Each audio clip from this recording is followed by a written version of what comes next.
As sleep labs proliferate and scientists probe the long-term health implications of sleep deprivation, there are also alarming signs exhaustion in the workplace can put lives in immediate danger. Some of Canada's 10,000 locomotive engineers and conductors say they are so tired at work, they're falling asleep at the switch. In one survey, nearly 90% said they don't get enough sleep on days when they're working.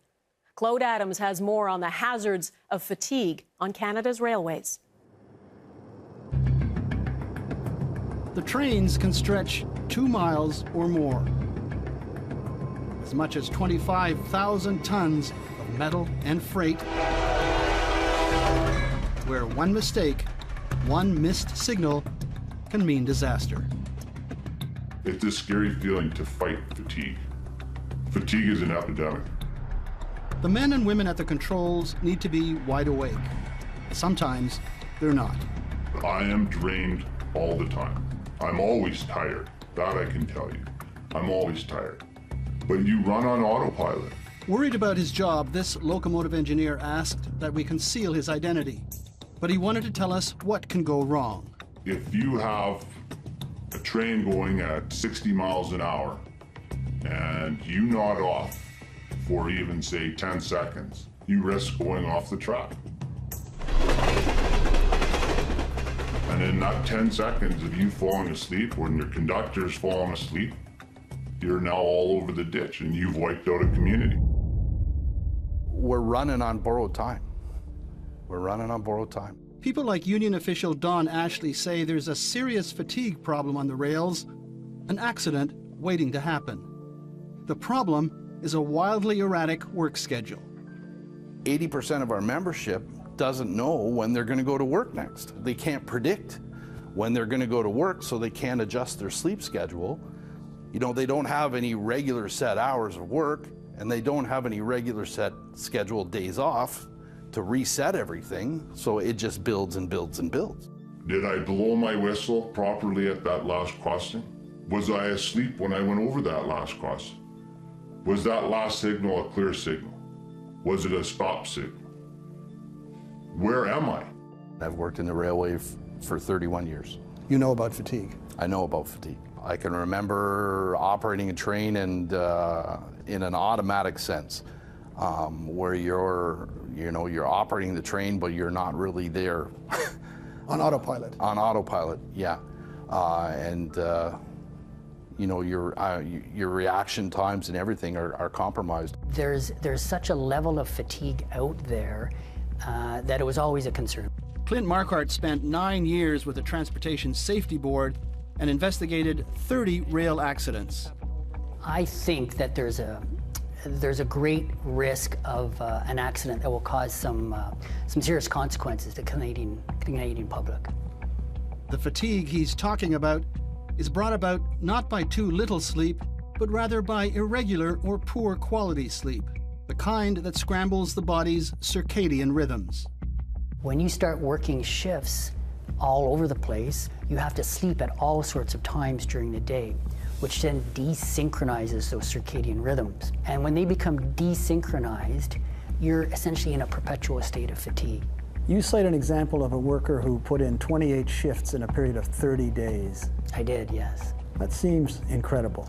Well, what's even more incredible is those 28 shifts didn't start or finish at the same time once. Not once. You're kidding. No. No. So imagine working almost every day of the month and not knowing exactly when you're going to start to work. The engineer in question, Marquardt says, was involved in a train-to-train collision that came at the end of that 28-shift month. That was 7 years ago, but fatigue on the rails is still a concern today at the highest levels of government. Mr. Speaker, 2016 marks the 30th anniversary of the Hinton, Alberta rail disaster. The accident occurred just outside of Hinton, almost 300 kilometers west of Edmonton. 26 people died, another 95 injured. Engineers' fatigue was identified as one cause of that tragedy.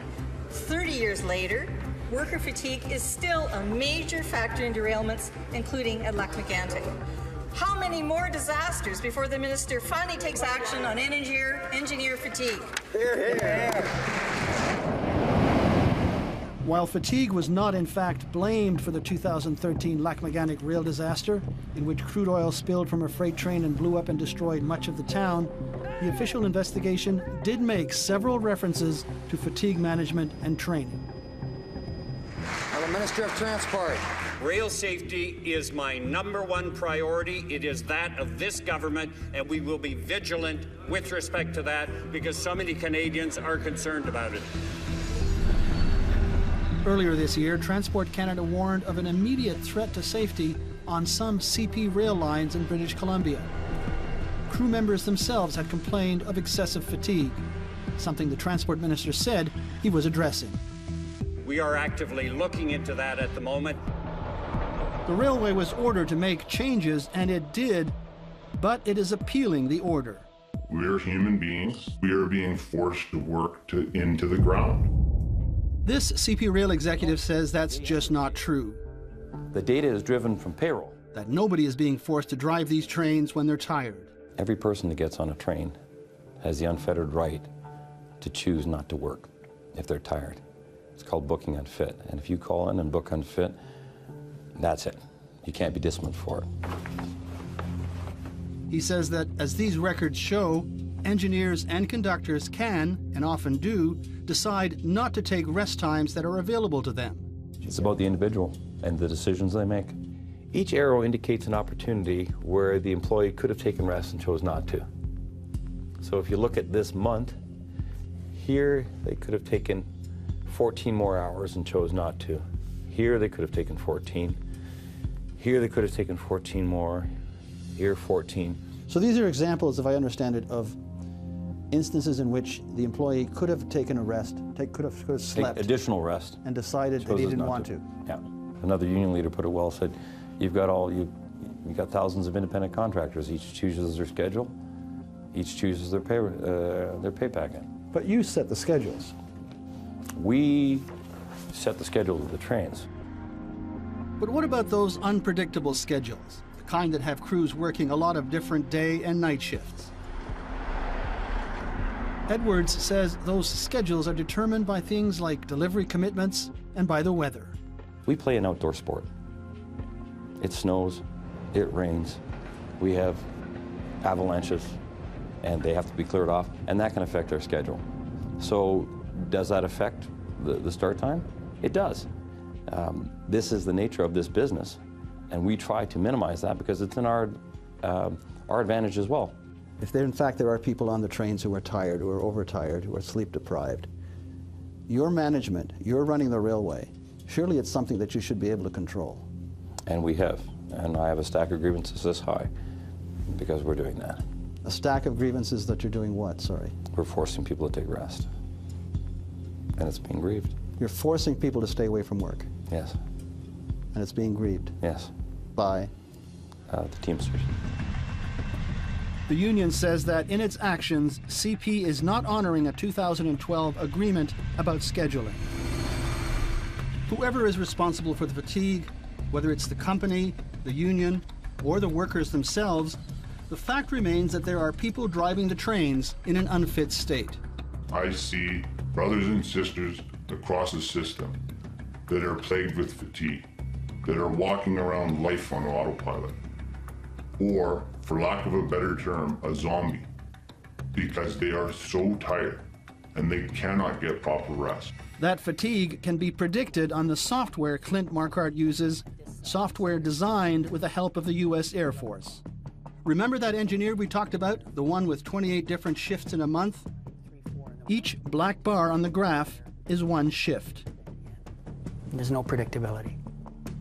So what condition is that individual in at the end of a 30-day period like this? End of a 30-day period, if we go back to his performance curve, this is where the accidents could happen. So after 30 days of working this schedule, his performance again is going to be down around 65%, which means he's performing as if he's legally drunk. You wouldn't want him driving a car. This person, if he were driving a car, would be 7.2 times as likely to have a fatal collision on the highway. You don't see a risk of an accident here? I think in any industry, whether they have shift work or not, There's always risks of accidents, and I think what you need to do is continually hone your systems to make them better, to reduce as much as possible those risks. I don't think there's anything in the world that's risk-free. Driving a locomotive is often said to be like driving a long-haul truck. Pressure of deadlines, fatigue, the need for vigilance. But Ashley says the engineer's job is much tougher.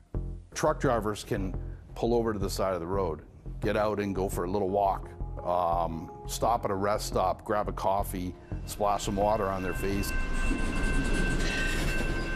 When you're rolling down on a freight train at 50 miles an hour, there's nowhere to pull over and stop.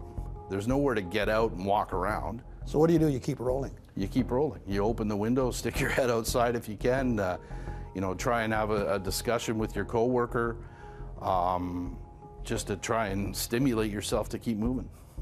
Once again, CP Rail's Peter Edwards says tired crew members may have only themselves to blame. So if somebody says, I'm falling asleep, I got on the train and I was exhausted, and I say, why did you make that decision?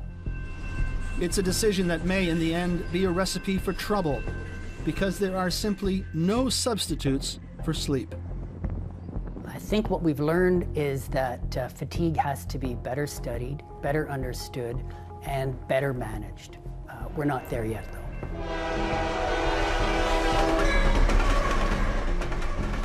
It's a scary feeling.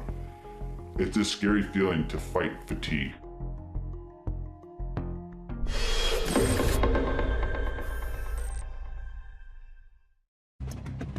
It's a scary feeling to fight fatigue. Fatigue is an epidemic. The men and women at the controls need to be wide awake. Sometimes they're not.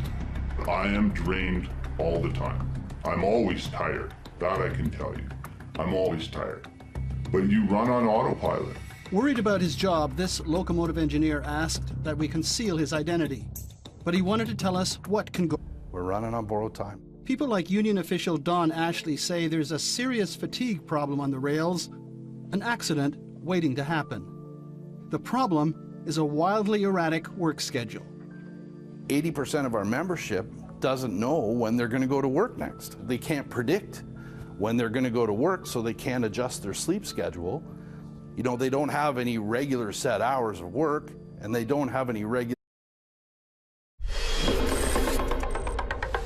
As sleep labs proliferate and scientists probe the long-term health implications of sleep deprivation, there are also alarming signs exhaustion in the workplace can put lives in immediate danger. Some of Canada's 10,000 locomotive engineers and conductors say they are so tired at work, they're falling asleep at the switch. In one survey, nearly 90% go wrong. If you have a train going at 60 miles an hour and you nod off for even, say, 10 seconds, you risk going off the track.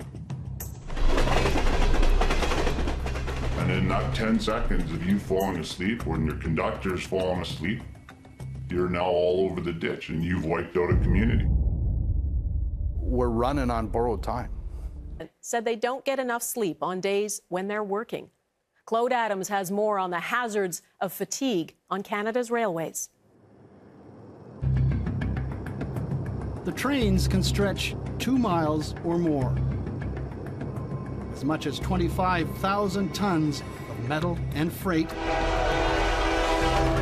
where one mistake, one missed signal can mean disaster.